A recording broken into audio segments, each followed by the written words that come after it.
Friends, welcome to Jaya's garden. நம்ம ரொம்ப நாளா நம்ம தோட்டத்துல பண்ணக்கூடிய எந்த வேலைகளையுமே வீடியோவாவே போடுறது இல்லைங்க.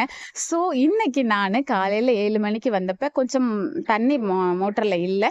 ஸோ மோட்ரு போட்டு விட்டுட்டு அது நிறையிற வரைக்கும் நான் கொஞ்சம் பராமரிப்பு வேலைகள் பார்த்தேன். இந்த வேலைகள்லாம் நீங்க செய்றீங்களா அப்படின்னு சொல்லிட்டு வீடியோவை முழுமையா பார்த்து முடிச்சதுக்கு அப்புறமா நீங்க எனக்கு கண்டிப்பா கமெண்ட் பாக்ஸ்ல சொல்லுங்க.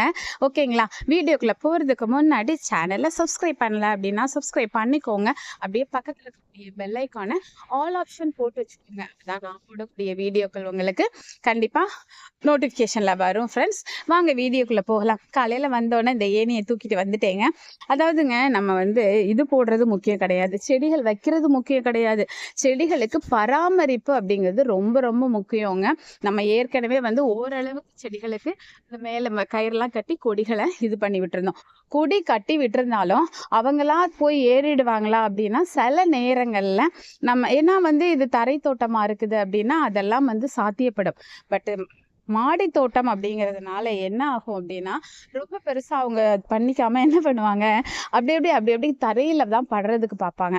மெயினா வெள்ளரி எல்லாம் போட்டிருந்தீங்கன்னா தரையா போறதுக்கு ட்ரை பண்ணிட்டே இருப்பாங்க. ஸோ என்ன பண்ணணும் அப்படின்னா ரொம்ப மென்மையா இருப்பாங்க, ரொம்ப கேர்ஃபுல்லா ஹேண்டில் பண்ணி இந்த மாதிரி இந்த கம்பு கட்டி வச்சிருக்கோம் இல்லையா, அந்த கம்பு முடியிற வரைக்கும் என்ன பண்ணணும், கயிறு கட்டி கட்டி மேலே விடணும். அப்படி விட்டாதான் அதுக்கப்புறம் மேலே போகும்போது அவங்க ஓரளவுக்கு அவங்களோட அந்த இதை வச்சு அப்படியே பிடிச்சு மேலே போக ஆரம்பிப்பாங்க. ஸோ நிறைய செடிகள் அந்த மாதிரி தாங்க.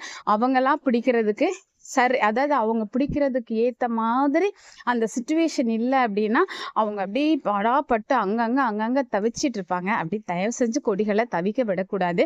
அந்த மாதிரி இல்லாமல் ஏதாவது ஒரு விதத்தில் கயிறு கட்டி நீங்கள் மேலே இழுத்துட்டே வந்தீங்க அப்படின்னா அவங்க ரொம்ப அழகாகவே அந்த கயிறில் பிக்கப் ஆகி மேலே போயிடுவாங்க. ஸோ அதுக்கான சப்போர்ட் கொடுத்து மேலே கொண்டு போகிறது நம்முடைய மிகப்பெரிய கடமை.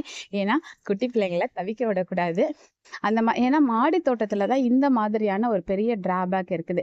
தரையில் நம்ம கவலைப்படவே வேணாம், அவங்க கிடைக்கிற இடத்துலலாம் அழகாக போயிடுவாங்க. நம்ம அப்படியும் விட முடியாது, அதே நேரம் இந்த மாதிரியும் தவிக்க விடக்கூடாது. ஸோ முடிஞ்ச அளவுக்கு அப்படியே என்ன நேரம் இருந்தாலும் இல்லாட்டினாலும் இந்த வேலையை எப்படியாவது பார்த்துருங்க. நான் ரொம்ப பண்ணணும்னு தள்ளி போய்கிட்டே இருந்தது. நேற்று நான் வரும்போது சேனலெல்லாம் நிறையவே வாங்கிட்டு வந்துட்டேன். ஸோ ஓரளவுக்கு நம்ம அந்த வேலைகளெல்லாம் பார்க்கவும் ஆரம்பிச்சிட்டோம். அதுக்கப்புறம் இப்போ தண்ணி ஊற்றுற வேலை இருந்ததுனால ஒரே வேலையை மொத்தமாக தம் கட்டி பண்ணோம் அப்படின்னா ரொம்ப ஸ்ட்ரெஸ் ஆகும். பிடிச்சி செய்யணும் இல்லையா, இஷ்டப்பட்டு செஞ்சால் தான் எந்த வேலையுமே நல்லா இருக்கும். ஸோ அதனால அது கொஞ்சம் இது கொஞ்சம் அது கொஞ்சம்னு மாற்றி எப்போவுமே பண்ணுவேன். அது ரொம்பவும் நல்லா இருக்கும். ஸோ நீங்கள் அந்த மாதிரி பண்ணுறீங்களா? பண்ணாமல் இருந்தால் அதை பண்ணிடுங்க. இல்லை பண்ணால் நீங்கள் என்ன மாதிரியான வேலைகள் பார்ப்பீங்க, எப்படி பார்ப்பீங்க அப்படிங்கிறதையும் எனக்கு நீங்கள் கண்டிப்பாக கமெண்ட் பாக்ஸில் சொல்லுங்கள். ஓகேங்களா? இந்த வீடியோ உங்களுக்கு பிரயோஜனமாக இருக்கும்னு நம்புகிறேன் ஃப்ரெண்ட்ஸ். இந்த மாதிரியான வீடியோக்கள் உங்களுக்கு இனி தொடர்ந்து கொடுக்கறதுக்கு முயற்சி பண்ணுறேன். கொஞ்சம் பிஸி ஆகிட்டேன், நிறைய வேலைகளை இழுத்து போட்டுக்கிட்டேன். ஸோ அதனால் எனக்கு நிறைய போட முடியல. இனி நான் போடுறதுக்கு பார்க்குறேன். சரிங்களா ஃப்ரெண்ட்ஸ்? ஓகேம்மா, bye. Happy gardening. Take care. Bye. See you மா.